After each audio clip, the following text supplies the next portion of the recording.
আসসালামু আলাইকুম। হ্যালো বন্ধুরা, সবাই কেমন আছেন? আশা করি সবাই ভালো আছেন। আবারও চলে আসছি বরাবরের মতো নতুন আরেকটা ভিডিও নিয়ে আপনাদের মাঝে। আপনারা দেখতেছেন চাঁদনী অ্যান্ড সিফাত ইলেকট্রিক ইঞ্জিনিয়ারিং পক্ষ থেকে আপনাদের সবাইকে শুভেচ্ছা ও অভিনন্দন। তো যারা এখনও আমার চ্যানেলটি সাবস্ক্রাইব করেনি, অবশ্যই আমার চ্যানেলটি সাবস্ক্রাইব করে নেবেন। পাশে থাকা বেল আইকনটি প্রেস করে দিবেন। আমার আপডেট ভিডিওগুলো আপনাদের কাছে পৌঁছে যাবে।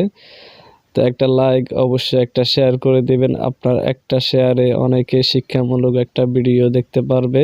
তো আশা করি একটা শেয়ার করে দিবেন। আজকে আমি আপনাদের সাথে যে ভিডিওটি শেয়ার করব, বিল্ডিংয়ের ইলেকট্রিক পিভিসি পাইপের ওয়ারিং এবং কি বিল্ডিংয়ের ইলেকট্রিকের গ্রুপ কিভাবে কাটে। আমার এই ভিডিওর ডেসক্রিপশনে একটা লিঙ্ক দেওয়া থাকবে, অবশ্যই আমার ভিডিওটা দেখবেন। আমার ওই ভিডিওটা দেখলে আপনারা বুঝতে পারবেন কিভাবে বিল্ডিংয়ের ইটের ভিতরে গ্রুপ কাটি, আমরা পিভিসি পাইপের জন্য কনসেল করি এবং কি পিভিসি পাইপ কীভাবে ফিটিং করি। আমার এই ভিডিওটি আমি আপনাদের সাথে শেয়ার করব।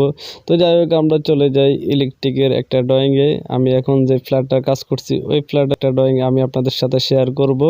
তো পরবর্তী আমি আপনাদের জন্য আরেকটা ভিডিও বানাবো কিভাবে ইলেকট্রিকের ড্রয়িং দেখে আমরা গ্রুপ কাটি এবং কি ইলেকট্রিকের ড্রয়িং দেখে আমরা ছাদে পাইপ দিই। ওই জিনিসটা আমার পরবর্তীর জন্য আপনাদের জন্য একটা নতুন ভিডিও বানাবো। ওই ভিডিওতে আমি আপনাদের সাথে বিস্তারিত শেয়ার করব কিভাবে ড্রয়িং দেখি কাজ করা হয়।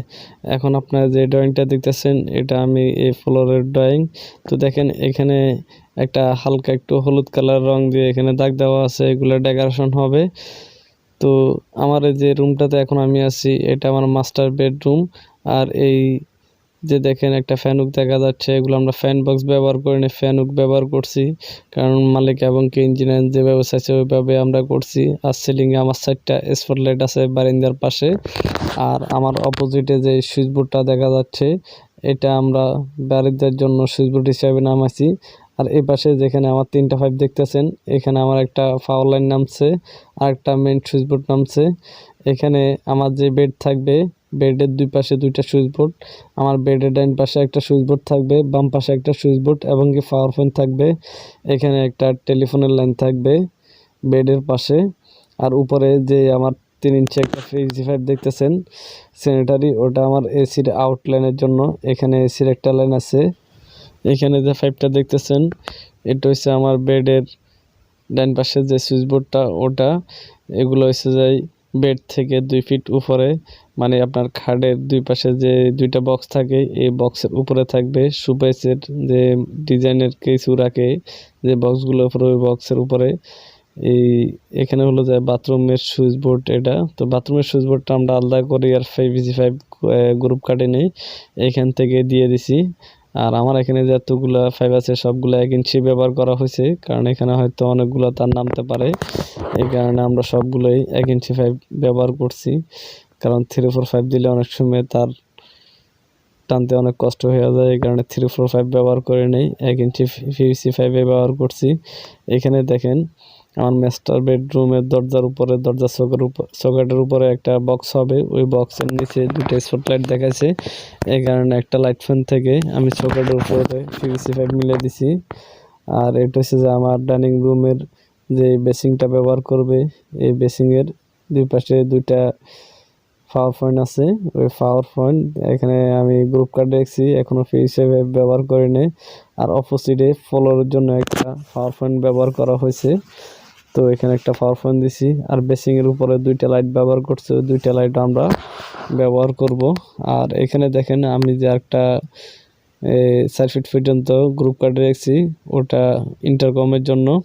আর এখানে একটা নেটের পিভিসি পাইপ হবে, আর একটা হবে আমার ডাইনিংয়ের মেন যে সুইচ বোর্ডটা আছে সুইচ বোর্ড হবে। তো আর আমার লিফটের অপোজিটে ওয়াল এটা। তো উপরে দেখেন আমরা এখানে ফ্যানুক ব্যবহার করছি, তো এখানে 2টা ফ্যানুক ব্যবহার করছি আর বিসকান একটা জার ব্যবহার করছি। আর এখানেও দেখেন দুই পাশে 3টা করে আমরা স্পটলাইট ব্যবহার করছি। স্পটলাইটগুলা মূলত এখন তো ডেকোরেশন হবে সিলিংয়ে, স্পটলাইটগুলো আর ব্যবহার করা হবে না, স্পটলাইটগুলো ডেকোরেশনে ব্যবহার করা হবে। তো আমরা এখন যে রুমটাতে আসছি এটা হলো গেস্ট বেডরুম।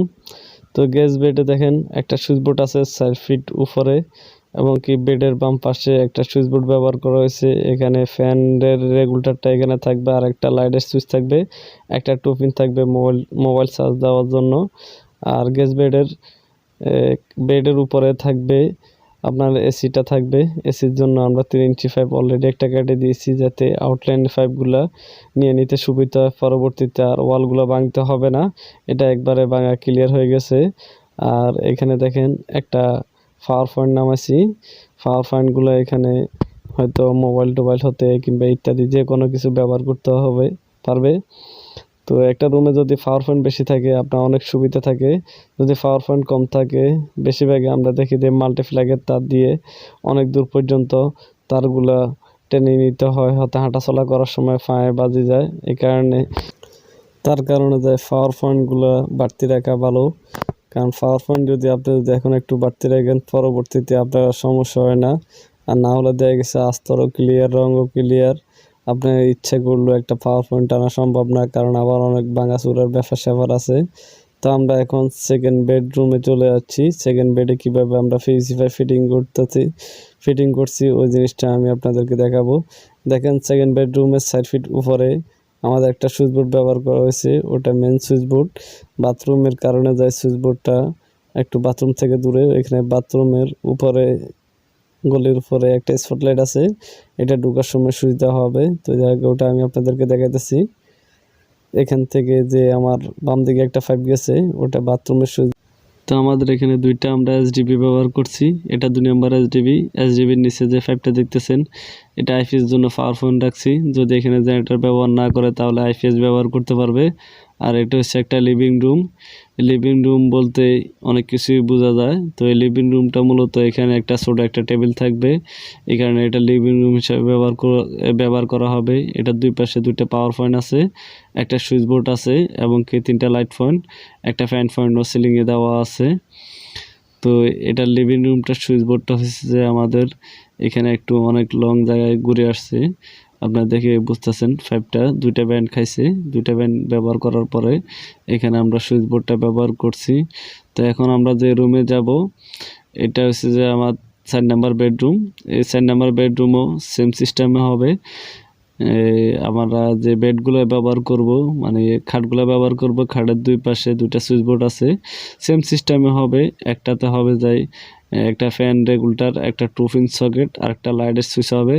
আর আরেকটাতে হবে একটা টেলিফোন সকেট আর একটা সুইচ হবে। তো যাই হোক, এখানে যে বাথরুমটা দেখতেছেন এই বাথরুমের সুইচ বোর্ডটা এখানে 5 ইঞ্চি গাঁথনির ভিতরে পড়ছে। আর একটা হচ্ছে যে এসি সুইচ বোর্ড সম্পূর্ণ আলাদা ব্যবহার করা হয়েছে। আর এটা হচ্ছে যে আমার এখানে একটা পাওয়ার পয়েন্ট আছে। আর আমার বাম পাশে দেখেন এখানে একটা রুম মেন সুইচ বোর্ড যেটা আছে ওটা আমরা দরজার পাশে ব্যবহার করছি। দরজা থেকে 8 ইঞ্চি দূরে রাখছি, ফ্লোর থেকে 4 ইঞ্চি উপরে। আর পাওয়ার পয়েন্টগুলো হচ্ছে যে আমাদের 9 ইঞ্চি উপরে, মানে আমরা যে স্কার্টিংগুলো ব্যবহার করব স্কার্টিংয়ের থেকে 2-3 ইঞ্চি উপরে থাকবে। সেম সিস্টেম এটাই হবে। আর এখানে আমি আরেকটা সুইচ বোর্ড যে পাইপ কাটছি, এই পাইপটা হচ্ছে যে আমার ওই পাশে ডাইনিং রুমে একটা এলইডি আছে, এলইডির জন্য। তো আমরা এখন চলে আসছি আমাদের 5 নাম্বার যে বেডটা আছে ওই বেডের মাঝে চলে আসছি। এখানেও দেখেন আমাদের যে বেডটাতে এটা সেম সিস্টেম হবে, যে খাটটা হবে, খাটের দুই পাশে 2টা সুইচ বোর্ড। আর এখানে লাইট ফ্যান ব্যবহার করছি। আর অপোজিটে যে পাইপটা আছে ওইটা হচ্ছে যে আমাদের একটা টিভি আছে এখানে এলইডি বক্সের ভিতরে। ওইখানে একটা ক্যাবিনেট করবে, ক্যাবিনেটের ভিতরে বক্স সিস্টেম করবে, টিভিটা থাকবে। এই কারণে যে এখানে আমরা একটা পাওয়ার পয়েন্ট এবং একটা ডিশের লাইন ব্যবহার করছি। তো ক্যাবিনেট বলতে আসলে কাঠ দিয়ে একটা শোকেস সিস্টেম বানানো হবে। শোকেসের ভিতরে একটা বকেট থাকবে, ওই বকেটের ভিতরে এলইডি টিভিটা রাখবে।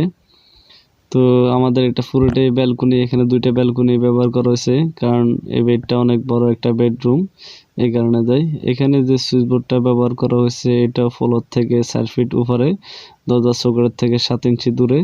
তো আমরা চলে আসছি আমাদের দ্বিতীয় যে এসডিবিটা আছে ওই এসডিবিটাতে আমরা চলে আসছি, কারণ এখানে সব কিছু মিলে পাওয়ার পয়েন্ট এবং কি সুইচ বোর্ড, এসি, হিটার সব কিছু মিলেই এখানে অনেকগুলো তার আসবে। এখানে যাই আমরা 2টা এসডিবি ব্যবহার করছি। এসডিবির পাশে যে আমরা এখন যে পাইপটা ব্যবহার করতেছি, এই পাইপটা হচ্ছে ওই পাশের যে রুমটা আছে এই রুমটার সুইচ বোর্ডের জন্য। তো এখানে এসডিবিটা কাছে, এই কারণে আমরা ছাদে আর পিভিসি পাইপ দিই নাই। এটা ওয়াল দিয়ে একটু গ্রুপ কাটি পিভিসি পাইপটা ব্যবহার করছি, যাতে আমাদের জন্য তার টানতে একটু শর্টকাট হয়, এই কারণে আমরা ব্যবহার করছি। তো আমরা যেখানে পাইপগুলো ব্যবহার করি কিংবা পাইপগুলো লাগাই, আমরা সাথে সাথে পাইপগুলোতে মশলা দিয়ে ফেকিং দিয়ে দিই, না হলে পরবর্তীতে রাজমিস্ত্রি কাজ করার সময় আমাদের অনেক জায়গায় পাইপগুলো খুলি ফেলাই দেয়। এই কারণে যে আমরা একটু মশলা মারি দিলে আর পাইপগুলো খুলি পড়ে না, রাজমিস্ত্রি আস্তর করার সময় কোনো সমস্যা হয় না। তো আমার ভিডিওটা যদি আপনাদের কাছে ভালো লাগে এবং কি আমার এই ভিডিও থেকে যদি আপনি কিছু শিখতে পারেন, তো অবশ্যই আমার এই চ্যানেলটি সাবস্ক্রাইব করে দিবেন, পাশে থাকা বেল আইকনটি প্রেস করে দিবেন। আমার নতুন আপডেট ভিডিওগুলো আপনাদের কাছে পৌঁছে যাবে। একটা লাইক দিয়ে দিবেন, অবশ্যই একটা শেয়ার করে দিবেন। আপনার একটি শেয়ারে আমার এই ভিডিওটি অনেকের হাতে চলে যাবে এবং কি অনেকে এই ভিডিওটা দেখি কিছুটা হলো বিল্ডিং সম্বন্ধে কিংবা ইলেকট্রিকের কাজ সম্বন্ধে একটু শিখতে পারবে। তো আশা করি আপনি অবশ্যই একটা শেয়ার করে দিবেন। তো সবাই ভালো থাকবেন আশা করি। আসসালামু আলাইকুম।